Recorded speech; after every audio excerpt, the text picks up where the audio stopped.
আমাদের যে আজকের আন্দোলন শিক্ষক কর্মকর্তা কর্মচারীদের প্রাতিষ্ঠানিক সুবিধা বাতিলের প্রতিবাদে আজকে আমাদের এই মানববন্ধন।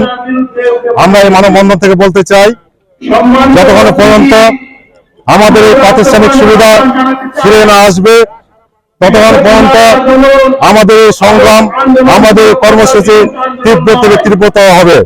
স্বায়ত্তশাসিত প্রতিষ্ঠান, এখানে প্রাতিষ্ঠানিক সুবিধা, শিক্ষা সুবিধা এটা বিশ্ববিদ্যালয় থেকেই চলে আসছে। এটা বাংলাদেশের সকল বিশ্ববিদ্যালয়, পাবলিক বিশ্ববিদ্যালয় এখনো বহাল আছে। সেই শুধুমাত্র রাজশাহী বিশ্ববিদ্যালয়ে কোটা বাতিল করা হলো এর প্রতিবাদে আমরা চাই যে ছাত্র কর্মকর্তা কর্মচারীদের সন্তানদের যে প্রাতিষ্ঠানিক সুবিধা সেটা তারা ফিরে পায়। সাধারণ এরকম অত্যাচার করা হয়েছে, এটা ঠিক না।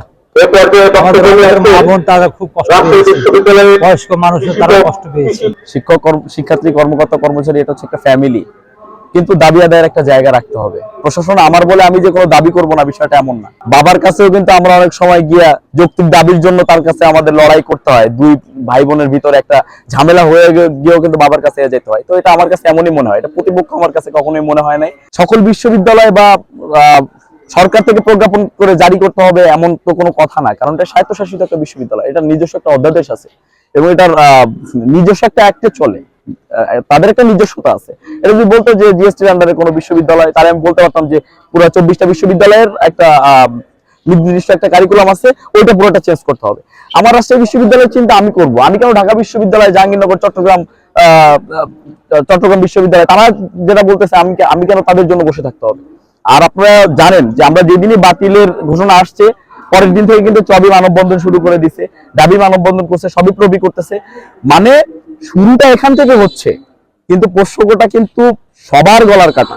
এই যে পরিবারতন্ত্রটা আসলে কেউ চায় না, কিন্তু এমন না যে আমরা তাদের এই সুবিধাটার বিপরীতে আমরা কিছু ভাবতেছি না। অবশ্যই যদি তাদের পিছিয়ে পড়া জনগোষ্ঠী মনে হয়, তাদেরকে গভর্নমেন্ট থেকে আমরা এই দাবি আমরাও করতে পারি যে তাদেরকে শিক্ষা ভাতা দেওয়া হোক, তাদেরকে ফ্যাসিলিটিস বাড়ায় দেওয়া হোক, যেভাবে যেটা করা যায়। কিন্তু মেধার বিপরীতে একটা অযৌক্তিক একটা কোটা কখনোই থাকতে পারে না। এবং তোমাকে মেধার ভিত্তিতে আসতে হবে, ঠিক আছে? মেধার ভিত্তিতে, মেরিটের ভিত্তিতে সে বিশ্ববিদ্যালয়ে একটা সাবজেক্ট পাক, তারপরে তার ভর্তি ফি, ফর্ম ফিল আপ সবকিছু ফ্রি করে দিক, আমাদের শিক্ষার্থীদের কোনো আপত্তি নাই, কিন্তু আসতে হবে মেধার ভিত্তিতে। এটা হচ্ছে আমাদের চাওয়া।